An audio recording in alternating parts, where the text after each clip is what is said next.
I'd like to present to you my position statement on contextual curriculum.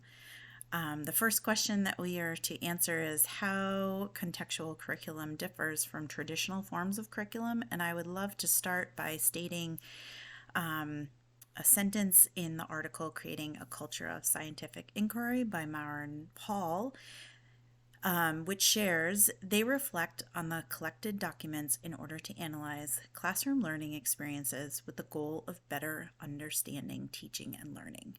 I think one of the biggest things that stands out to me with contextual curriculum, in opposition of traditional, is that it truly seems to be taking place in the classroom with the children.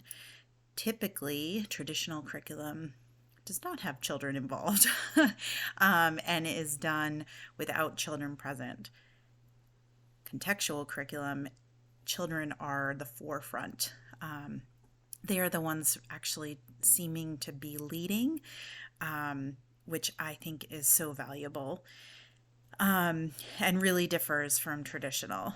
When we think about what resonates about how curriculum is designed in this way, again, children just being at the forefront, what they are doing, what we are seeing as educators, asking questions, what extensions are possible, all of those things come out of how the curriculum is designed. What causes you pause or dissonance? Sometimes sitting and waiting, I think, can really cause us adults to not feel super comfortable, but is what is needed in this environment and the way contextual curriculum is developed.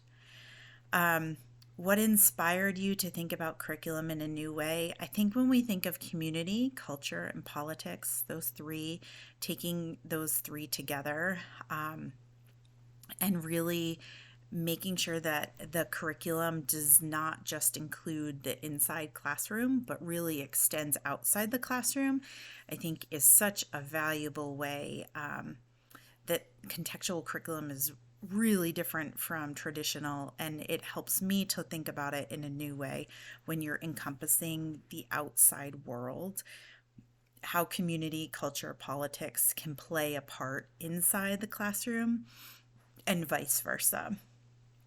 Another question that we're asked is how does the image of the child, families, and education play a role in this form of education? I love that documentation is such a valuable piece of contextual curriculum.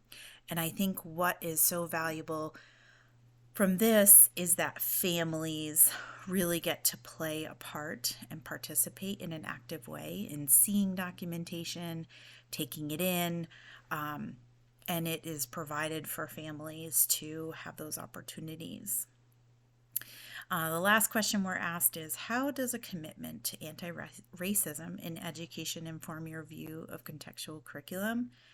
I think part of contextual curriculum, sort of like the subcategories of them, with taking into account relationships, really is part of the anti-racism work. T.M. Okun's article on white supremacy culture states a lot of energy in the organization is spent trying to make sure that people's feelings aren't getting hurt or working around defensive people. Personally, I work with infants, and not all infants are your person. Thank goodness we have multiple people in the classroom as adults who can be an infant's person.